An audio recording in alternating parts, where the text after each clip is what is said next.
Alright, so here we are with the Blaze Laser Bikelight in the box. It's a quick unboxing to see what you actually get. This is the box itself with some nice Blaze branding and a whole set of instructions on the back that really tells you anything you need to know about how to operate the light itself. But obviously what is inside is what matters. You take off this wrapper and you're greeted with the box, which is pretty matte black cardboard with the Blaze logo up here. Hope you can see that on camera. That slides open and there we are with the star of the show, the Blaze light.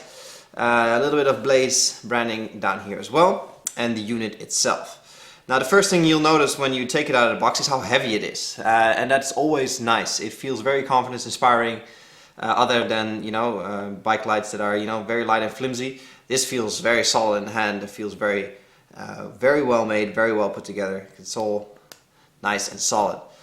Two buttons here on the top and the charging ports, and obviously here we have the laser light itself here and the sort of normal bike light. Let's put this to the side, see what else you get. This lifts out, it's just a piece of plastic, some cardboard. And then we have really all the tools you need actually to operate this light, which is very nice. I always hate it when you open a box of a product and you have to get a separate screwdriver, a separate tool or whatever to install it. That's really annoying. Here you get everything you need. First of all, we have the USB charging cable. This just plugs into your normal wall socket that you have for your phone, for example. And then there's the proprietary connector here that connects to the top of the light itself. Then you have some silicone that can go around your bike frame in order to prevent any kind of scratching. Let's take this out so you can pop this one out. This is the ring that will go around your bike frame. Obviously it has to be opened up, that's why you get the included inbus key. You can open this up, put it around your bike and then screw it back in so it's nice and solid. And here is the connector pin where the bottom of the laser light actually connects to. Interesting thing to notice actually is that the laser does not work unless it's plugged in here. That is both a safety feature so you don't accidentally blind anybody, and it's also a battery saver, so that's actually a good thing, because nothing more annoying than getting to your bike in the morning or in the evening, turning it on and realizing it was on in your pocket or in your bag all the time and you're running out of juice, so you don't have a light. That is really annoying. Nice bit of Blaze branding here, and it's actually the same thing with the O-ring like this as with the light itself. It feels very nice and heavy, very solid, very confidence inspiring again. They really did not take any shortcuts when it comes to materials. It feels really good in the hand.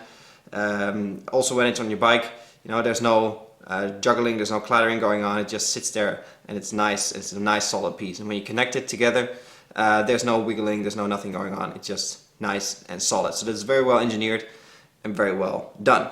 Now obviously there's only so much I can show you with the box and with the items that are included. So let's take it outside, let's go to the bike, attach it and see actually how it works in a real life situation. So here we are in my garage and here we are with my bicycle. Now as you can see, I have already attached the O-ring that goes around your handlebars. That's not a very exciting process. You just open it up, put it on and close it with the included screwdriver and screw. So I thought I'd just start here. Now here we have the laser light itself, and things really couldn't be easier. It has a little pin on the bottom with a spring mechanism to take it off when you're done. And all you really do is pop it in the little opening here and you're done. That's really all there is to it. It's not going anywhere. There's a bit of movement in there, but that's because I have an extra piece of rubber around on the inside of the O-ring to fit my handlebars. And I suppose a little bit of flex is not a bad idea, so you don't break the connection point. This is really all there is to it actually. It functions really well because obviously when you want to use it, you'll use it like so. But as soon as you're done, since this is not exactly a cheap bike light, when you're done, when you arrive at your destination, you just pop it off like so and you can take it indoors with you in your bag, in your pocket or whatever. And obviously, since this has a built-in battery and it has a magnetic charging connector up here, when you're running out of juice, you have to take it inside to charge it anyway. So that's the installation part, I suppose. Not much to it really, and really, you know, a one-time thing where you have to spend a few minutes fiddling around, making sure it sits on your handlebars right, and you probably have to, you know, put it on like so and sort of adjust the angle of the light, because as you can see, this one's pointing up a little bit now. But I have the challenge that I have to make it go over this little basket here on the front.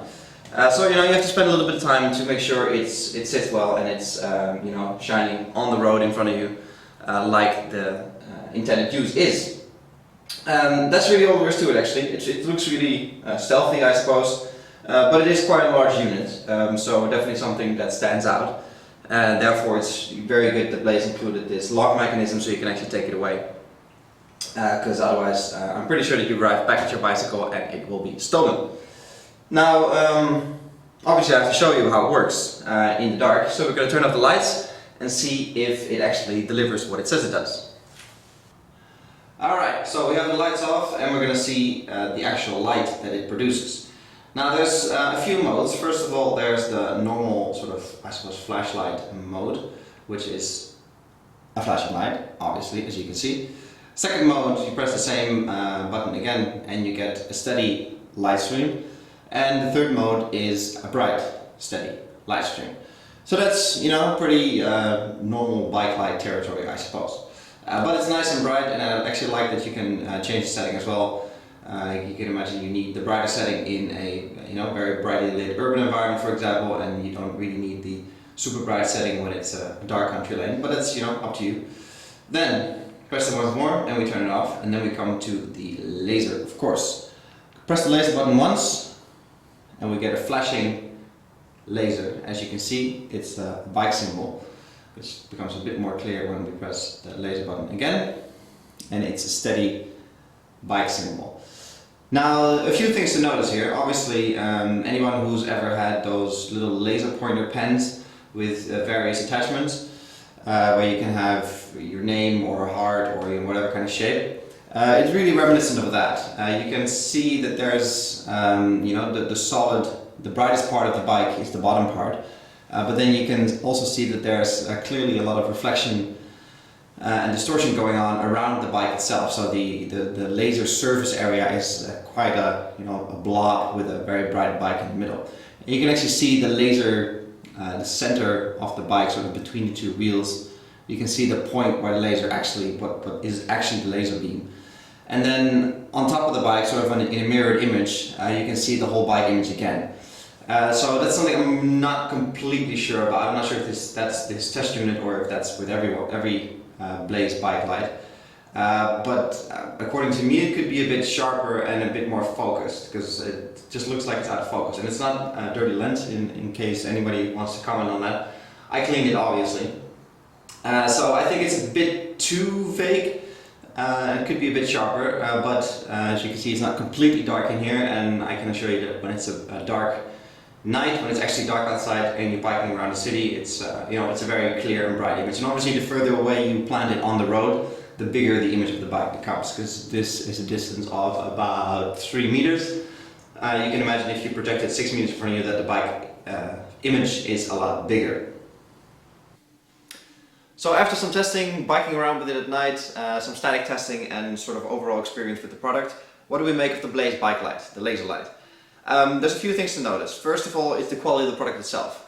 Couldn't ask for more, to be honest. It's heavy, it feels really solid in hand, it's waterproof, the buttons are very nicely machined, everything sort of oozes quality, which is a good thing, because that's, you know, what you want from a high-end bike light. So 10 points there right away. Second thing is the performance of the lamp itself. Obviously, you know, that's in the end what it's all about. I really like the flash mode, not so much, but the steady normal light and the bright setting that it has as well, because that's sort of your traditional bike light experience, I suppose. The laser itself, I have my doubts. I like it. It's a very innovative idea. And it's certainly, you know, an extra thing to draw attention to yourself while you're biking, which is in the end what you want. But I also found that it's quite confusing for other road users. Obviously, this is not something that car drivers or other cyclists are accustomed to. So you create a bit of a confusing situation when sort of the laser bike light projected on the ground is a bunch of meters ahead of you. And I found that it's not always very effective in signaling that you're coming. It's not the first reaction that a car driver has seeing a laser bike light projected on the ground, thinking, oh, there's a bike coming. And not to mention that it's hard to judge for them where the bike is actually coming from. So in that respect, I'm not sure that the laser actually adds that much to the light. Other than, I wouldn't say it's a gimmick, but it's something that has to become more widespread and more used in order for car drivers to be instantly familiar with it and thinking, oh, there's a bike coming. Then there's the usability. I really like it. They've really thought the product through properly and made it very usable in everyday situations. It feels like a product that is actually designed by people who ride bikes rather than somebody who read about bike riding in a book. So clipping it on and off is super easy, and it's a 1-second job. The button placement, the weight of the thing, the waterproofness, it's all very user-friendly, and that's exactly what you want, because the last thing you want is a bike light that takes 5 minutes to put on and off, or is not able to take it off at all and get stolen. And this is, it has all the qualities that you want in a usable bike light. The charging I'm not too sure about. It's a bit of a fiddle to get it on right, and if you bump against it then it's easy to slide off despite the magnet, so that might be some area where they can improve. But the built-in battery lasts easily long enough for good usage throughout the working week, and obviously depending on how often and how long you use it. But the battery life is really good, and I like that they went for a rechargeable battery rather than having to replace the batteries every once in a while, because obviously when replacement time comes you won't have any batteries, you have to go to the store, way too complicated. And then last but not least, there's the price, and I think that might be a bit of a problem. This costs the thick end of 160 euros, which is expensive no matter how you twist and turn it. 160 plus euros for a bike light, I have my doubts about that, especially where you can get a simple LED light at pretty much any supermarket for 2 or 3 euros maybe. Obviously nowhere near the quality, nowhere near the usability and so on of this, but the price gap is enormous. And yes, you get better performance, you're better seen, you get more features, rechargeable and all that. But that said, it's such a big gap that I find it hard to justify paying 170 euros for a bike light. Obviously, your own safety you can't put a price on that, I get that. But it is a lot of money. That said though, for the money, this is the way to go. You get such a quality product that, if you want to spend that kind of money on a bike light, I can certainly recommend this. But it's that expensive that it's certainly not for everybody, and that's too bad actually, because such a good light deserves to be used by as many people as possible. So I'm hoping that in the future Blaze will come out maybe with a a light version of this, half the price, half the size, half the performance maybe. Take the laser out and keep the lamp, maybe something in that area. But until then, this is, it's such a high-end light that it's only for a select number of people. All in all, if you want to spend that kind of money, this is definitely the light to get. I really like it. The quality, like I said, is exceptional, and it feels worth 170 or 60 plus euros rather. So in that respect, it's an amazing light. The laser, like I said, not 100% sure about it, but the light itself is, justifies enough of the price to get it. This was Peter from Reviews on Anything with a look at the Blaze Laser Bike Light. Thank you, Blaze, for providing us with the review unit, and we'll definitely keep an eye on all the products you're going to come out with next year. Hope you guys enjoyed this video, give it a thumbs up, and I'll catch you in the next one. Cheers!